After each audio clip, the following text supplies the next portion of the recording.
Hello you guys, and welcome to Abundantly Minimal. My name is Sarah and thank you so much for joining us today for the November anti-haul. If you are new to the channel, welcome. We have had a lot of new subscribers. I typically do an anti-haul video once a month that shows things I am getting rid of that month and hopefully give you some decluttering inspiration for yourself.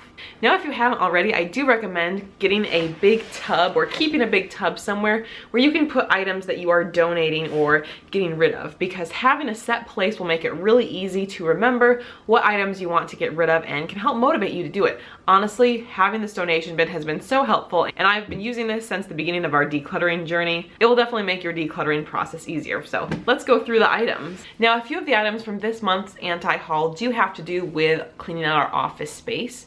If you had previously watched the Minimalist apartment tour, I'll link it up here, you'll know that we have a 2-bedroom apartment. Really, we only wish we had a 1-bedroom apartment, but there were none available in this particular area when we were looking to move, and it was a really good halfway point between Jake and I for our commutes. So we were like, you know what, fine, we'll just do the 2-bedroom, and we were trying to make other arrangements. Well, fortunately, we did secure a roommate. It's one of my friends, so I'll be excited. She'll be moving in later this week, but in the meantime, we did have some clutter in that space that we are clearing out. It's better than what the video showed from the Minimalist tour, because that was before we had access to our new schools. What I find so interesting about clutter is that it's kind of like a liquid. The liquid you have will fill whatever space you have. And likewise, I think clutter will do the same. If you have extra space, the clutter will wander out there and you may find yourself bringing in new clutter for that area. This is a good challenge for us, and that's why a few of these items are coming from the office area. Does anyone have a bunch of old CDs or CD cases lying around? I know we do, and I did find a CD recycling program. I will put all the links below in the description field, but you can actually mail in your materials and you are paying the cost of postage, but then you know that they are being recycled in a positive way. I know I'm not that old, but back in my high school days, I would use blank CDs a lot, and I'd put together CDs for people, or they do the same for me if there was a song you wanted. But anyway, I'll be mailing these off and getting rid of that clutter. So if you're interested, link is in the description. This was another book from our office area, AP Government and Politics. I had been holding on to this because I also create curriculum, and I thought, well, but this way I can use it as a resource if I'm creating government curriculum. But I chose to be realistic with myself, and I don't even get to books that I really want to read that quickly. I don't think this is something I'm going to prioritize, and the information could even be semi-outdated or as politics and government changes over time. So I'm going to be donating this. So I've got a bunch of picture frames here. I did actually buy them used, or at least from like local thrift store. They do still have the plastic on them. I bought them thinking that, wow, what great gifts these would make. These are so affordable. I think they were 50 cents each, maybe even cheaper. I don't remember if there was a special deal on them because I bought quite a few. And I did have 2 that I actually had opened. But what I didn't realize was how low quality they were when I first bought them. And they're also not even a standard size. They're a little bit smaller than your standard picture. So I personally will not be making much use of these. I had held on to them thinking I could give them as gifts, but they're just too low quality that I'm not going to do that. Jake will be donating a pair of shoes. He recently got some Zero shoes that he's been enjoying. I don't know too much about them, but he's enjoying them a lot so far. And the company, I believe, is ANI, As Nature Intended. So I'll put links to that down below if you're curious. I can't really speak to it too much, but they're replacing these shoes, and they were starting to definitely wear on the bottom, so it was time to move on for him. So a lot of white shirts. I'm just getting rid of this white shirt because this is my least favorite one, and I have a couple others that I like a lot better, so I don't need this one. And then Jake's also getting rid of a couple old undershirts.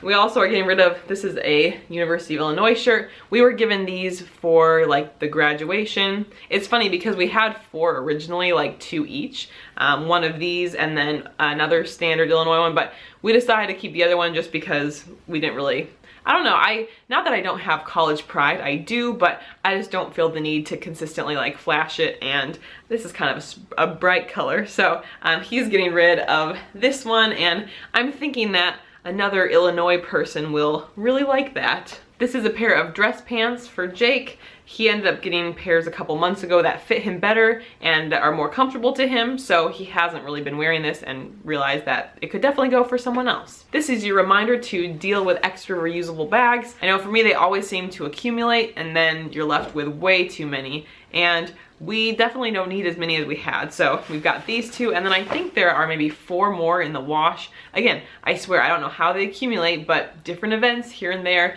different promotions, suddenly you have a lot of them. So a couple more that we're getting rid of. I am getting rid of a pair of shoes.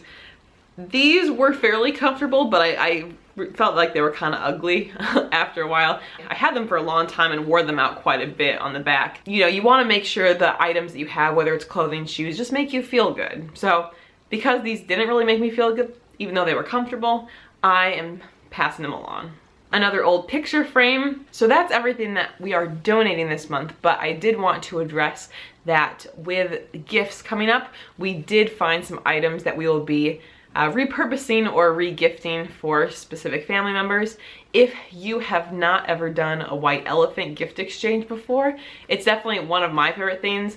With my side of the family, we do a white elephant gift exchange and it's a lot of fun. Typically, there are a lot of silly items, but sometimes some useful items, and it's a great way that for that gift exchange, we don't have to ever spend any money, and it just helps everyone out financially to do that. There's a couple, you know, different odds and ends that go into those gifts, as well as then a few other items that we had in our house that either we had received as a gift but hadn't used, or items that we had received for some purpose but felt like they could be better off for someone else. Even books that we had purchased but never read. Like, there's a lot of things like that we are also essentially re-gifting. I'm not going to share exact specifics on those gifts because I know some of them probably do watch these videos, but I encourage you, as you're looking through things, maybe if you are, you know, needing to give gifts to people during the holiday season, perhaps some of your items at home could be usable or things that they could really want. You know, ultimately, there's a lot of excess in our houses, and one of the reasons we maybe hold on to the excess is because we feel bad that we purchased it or that we want it to be used. Maybe it's like an ideal self thing. There could be a lot of reasons for that, but if you can find someone in your life who would genuinely value the item and genuinely want the item, then I think it's great to pass it on to them, because the main idea of all of our stuff, at least in how they were designed, was to add value. Not all things do, or not all things add equal amounts of value, but if your items can be of more value to someone else, I think that can be a huge motivator for decluttering, especially since we are around the holiday time where there will be a lot of gifts. So that is my November anti-haul. Thank you guys so much for watching. If you are new around here, I do post several videos per week related to minimalism and healthy living, so don't miss out. You can subscribe to the channel right here. And if you want to watch more past anti-haul videos, you can actually check out the playlist right up there. Thank you guys so much. We'll see you next time. Bye.